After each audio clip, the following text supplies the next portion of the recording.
ಏನಪ್ಪಾ ಅಂತಂದ್ರೆ ನಾನು ಈ ಪ್ರಶ್ನೆಯನ್ನ ಕೇಳಿದೆ. ನಾನು ಇವ್ರನ್ನ ಏನಂತೀರ ನೀವು ಚುನಪ್ಪನವ್ರನ್ನ ಒಂದು ಪ್ರಶ್ನೆಯನ್ನ ಕೇಳಿದೆ. ಇಲ್ಲ ಸರ್, ಇಲ್ಲ ಇವಾಗ ಸರ್ ಚುನಪ್ಪ ಅಲ್ಲ, ಇನ್ನೊಬ್ಬ ನಮ್ಮ ನೇಕಾರರ ಸಂಘದ ಅಧ್ಯಕ್ಷರನ್ನ ಕೇಳಿದೆ ಈ ಮಾತನ್ನ.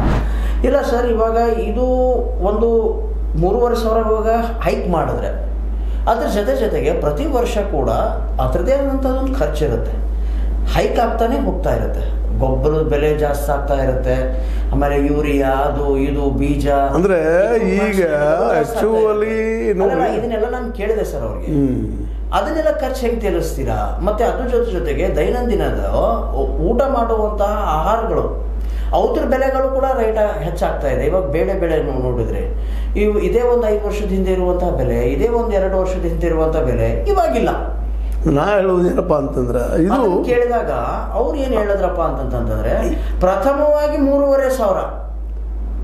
ಇದು ಹಿಂದೊಮ್ಮೆ ಏನೋ ಆಗಿತ್ತು, ಗುಂಡ್ರಾಯರ ಕಾಲದಲ್ಲಿ ಗುಂಡ್ರಾಯರ ಸರ್ಕಾರ ಪತನ ಹೋರಾಟ ಮಾಡಿದ್ರೆ. ಸರ್ ಇದಕ್ಕೆ ಸೊಲ್ಯೂಷನ್ ನೀವೇನು ನಮ್ಮ ಚಾನಲ್ ಓದಿದ್ರೆ ಏನ್ ಹೇಳ್ಬಹುದು? ನಾನು ನೋಡ್ರಿ, ಇದು ಇದು ಶಾಶ್ವತ ಪರಿಹಾರ ಅಂತ ಅಲ್ವೇ ಅಲ್ಲ. ಯಾಕೆಂದ್ರೆ ಇವತ್ತು ನೋಡ್ರಿ 4,500 - 5,000 ರೂಪಾಯಿ ಖರ್ಚು ಬರ್ತದೆ 1 ಟನ್ ಕಬ್ಬು ಬೆಳೆದಕ್ಕೆ. ಹೌದು, ನೀವು ತೊಗೊಳ್ತೀರಿ 2,300 ತೊಗೊಳ್ತೀರಿ. ಈಗ 3,500 ಒಂದು 5 ರೂಪಾಯಿ ಲಾಭ ಆದಂತ ಅನ್ಬೇಕು ನಾವು. ಈಗ ಇಷ್ಟಿದ್ದ ಅವರು 4,500 ಖರ್ಚು ಬರೋದು, ಇನ್ನುಳಿದಕ್ಕೆ ಬೇಕಾದ ಗೊಬ್ಬರ ಆಗಿರ್ಬೋದು, ರಾಸಾಯನಿಕ ಗೊಬ್ಬರ ಆಗಿರ್ಬೋದು, ಅಥವಾ ಸಗಣಿ ಗೊಬ್ಬರ ಆಗಿರ್ಬೋದು, ದುಡಿಮೆ ಆಗಿರ್ಬೋದು, ಆಳು ಹೋಳಿನ ಖರ್ಚು ಆಗಿರ್ಬೋದು, ದನಗಳನ್ನ ಸಾಕೋದಾಗಿರ್ಬೋದು, ಅದನ್ನು ಕೊಂಡು ತರೋದಾಗಿರ್ಬೋದು, ಬಂಡೆ ಖರ್ಚು ಆಗಿರ್ಬೋದು, ನೇಗಿಲಗಳ ಮನೆಯವ್ರ ನಿರಂತರ 4-5 ಜನ ಬೆನ್ನತ್ತು ಆಗಿರ್ಬೋದು, ಮುಂದೆ ಅದೊಂದು ಬೆಳೆ ಬರೋದ್ರಾಗ ಇದೆಲ್ಲ ನೋಡಿದಾಗ 4,500 ರೂಪಾಯಿ ಖರ್ಚು ಬರ್ತದ್ರಿ ಇವತ್ತು. ಇದು ಯಾಕೆ ನಮ್ಮ ರೈತರ ಕ್ಯಾಲ್ಕುಲೇಷನ್ ಮಾಡ್ತಾ ಇಲ್ಲ ಅಂತ ಒಂದು ಅನಿಸ್ತದೆ, ಮತ್ತೇನಿಲ್ಲ. ಯಾಕೆ ನಾನು ಒಬ್ಬ ರೈತಾಗಿ ನಾನು ಒಂದಿಷ್ಟು ಭೂಮಿ ಮಾಡಿ ನನ್ನ ಅನುಭವದಿಂದ ಮಾತಾಡ್ತಾ ಇದ್ದೀನಿ. ಈ ಮಾತಿದ್ರೆ ಯಾರೂ ಬಿಟ್ಟು ಕೊಡೋದಿಲ್ಲ ರಹಸ್ಯವನ್ನು. ಯಾಕಂದ್ರೆ ಆಯ್ತು ಬೇಗ ಹೋದ್ರೆಲ್ಲ ಸಾಕ್ಬಿಡಪ್ಪ ಅಂತಾರೆ. ಅವ್ರು ಲಾಭದಲ್ಲಿದ್ದಾರೆ. ಈಗ ಸುಮ್ಮನೆ ಏನು ಮಾಡ್ತಾ ಇದ್ದಾರಪ್ಪ ಅಂತಂದ್ರೆ 3,200 ರೂಪಾಯಿ ಡಿ ಸಿ ಅವ್ರ ಕಡೆ ದೇಶದ ಡಿ ಸಿ ಅಂತ ಹೇಳ್ರಿ, ಸರ್ಕಾರದ ಒಂದು ಧ್ವನಿ ಮುಖ ಅಷ್ಟ. ಅದರಲ್ಲಿದ್ದಂಥವ್ರು ಯಾರು? ಈ ಲಾಬಿ ಮಂದಿ, ಶುಗರ್ ಲಾಬಿ ಮಂದಿ.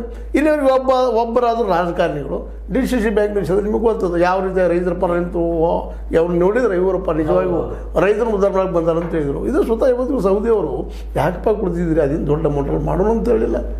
ಒಬ್ಬರೊಬ್ಬರು ಅವರಾಯಿತು, ಮತ್ತೆ ಕತ್ತಿಯವರಾಯ್ತು, ಅಥವಾ ಇವರು ಜಾರಕಿಹೊಳಿ ಅವರಾಯ್ತು, ಇವರೆಲ್ಲರೂ ಇವತ್ತಿಗೂ ಬಂದಿಲ್ಲ. ಯಾಕಂತಂದ್ರೆ ಅವ್ರಿಗೆ ಇದನ್ನು ನಾವು ಏನಾದರೂ 3,500 ಮಾಡಿ ಕೊಟ್ಬಿಟ್ಟು ಮತ್ತೆ ಮುಂದಿನ ವರ್ಷ 4,000 ಕೇಳ್ತಾರೆ ಇವರು ಅಂತೇಳಿ ಕೊಡೋ ಮುಂದೆ ರೊಕ್ಕ ಹಿಡಿತಾ ಇದ್ದಾರೆ. ಬಟ್ ಇವತ್ತು ಖರ್ಚು ಎಷ್ಟೇ ಅದ. ಅದು ಬೇಕಾದ್ರೆ ಒಮ್ಮೆ ಈ ರೈತರನ್ನ ಯಾಕೆ ಚರ್ಚೆ ಮಾಡ್ಕೊಬಾರ್ದು ಅವ್ರ ಜೋಡಿ?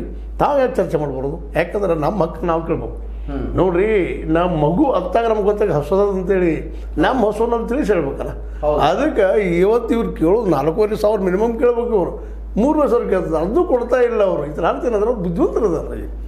ವ್ಯಾಪಾರಿ ವರ್ಗದ ಜನ ಬುದ್ಧಿವಂತರು ಇರ್ತಾರೆ. ಬಡ ಈ ಕಾರ್ಪೊರೇಟ್ ಅಲ್ರಿ ಮತ್ತು ಬಂಡವಾಳಶಾಹಿಗಳಲ್ರಿ.